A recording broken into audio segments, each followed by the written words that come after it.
इस अभिभाषण में आपने वापस कहा कि भ्रष्टाचार हुआ, काम नहीं हुआ, हम उसको सुधार करेंगे। 14 महीने में आप सुधार नहीं कर पाए। क्या स्थिति है?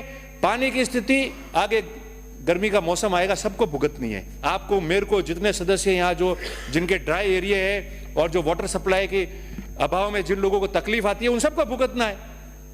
मेरे क्षेत्र में जल जीवन मिशन का काम चल रहा है, आपने कहा था उसको ठीक करेंगे।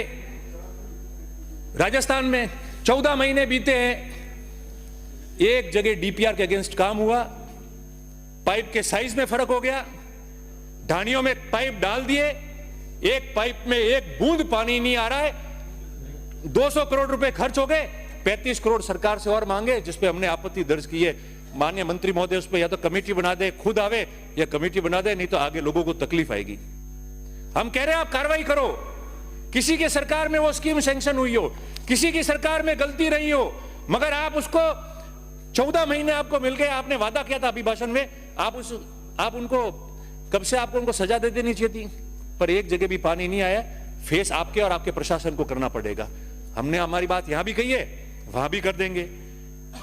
गोपालन मंत्री जी बैठे, आप भी उस क्षेत्र से आते हैं, गौ सेवा, गायों को सब्सिडी दे रहे हम लोग, गौशालाओं को। मैंने पूर्व में भी आपको निवेदन किया था, बजट अभी आया है, बजट में निवेदन किया था, अब बजट आ रहा है। और आपके माननीय जो हाँ पक्ष के सदस्य बैठे, माननीय सदस्य, कई सदस्यों ने उस मेरी बात को दोहराया भी था, और मैं वापस आपको निवेदन कर रहा हूं, गाय बचानी है, गायों का काम करना है, और वास्तव में गौ सेवा का, गौ माता जिंदाबाद का नारा अगर मन से हमको देना और मुख से नहीं देना है, तो आप मेहरबानी करके, जो पशुपालक गाय लेके इधर उधर जाता है, झुंड में सैकड़ों गाय रखता है, हजारों गाय रखता है, आप उसको, जो सच्चे रूप में सेवा कर रहा है, आप उसको सब्सिडी देना शुरू कर दो।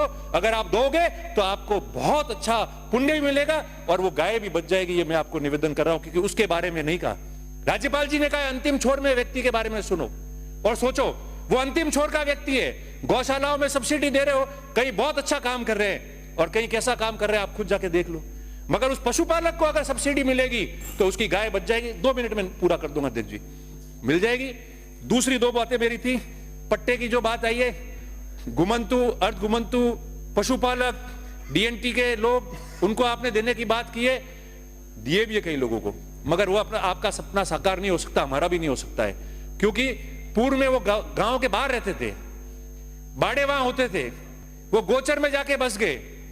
सुप्रीम कोर्ट के नियम है, निर्देश है, आप गोचर को डायरेक्ट 1-2 कामों के अलावा कन्वर्ट नहीं कर सकते, मगर आप कैबिनेट में ऐसा बिल लो और विशेष अनुमति लो, ताकि दूसरी जमीनें आपकी आरक्षित हो जाए और उन जमीनों पे बाड़े लेके जो छोटे छोटे लोग बैठे हैं उनको जो है वो नियमन करके वो पट्टे मिल जाए।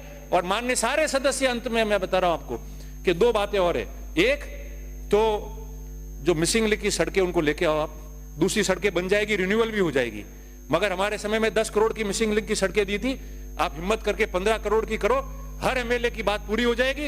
1, 2, 4 किलोमीटर की जो सड़कें बची और लोगों की जो डिमांड आती है गांव को कनेक्ट करने की, वो सड़कें पूरी हो जाएगी। आपने उसकी उल्लेख इस अभिभाषण में नहीं किया। और अंत में राज्यपाल जी ने अपना समापन करते हुए भाषण में सरदार वल्लभ भाई पटेल जी को याद किया और अंबेडकर जी को याद किया। मेरा इतना ही निवेदन है अध्यक्ष महोदय आपके मार्फत कि एमएलए लैड्स की जो गाइडलाइंस बनी हुई है वो बहुत पुरानी है, उसमें चेंजेस आने चाहिए।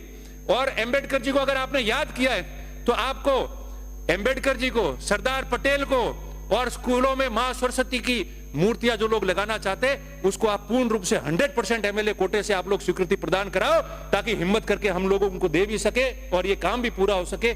यही मैं निवेदन आपको करता हूं। आप सबका बहुत बहुत आभार, धन्यवाद।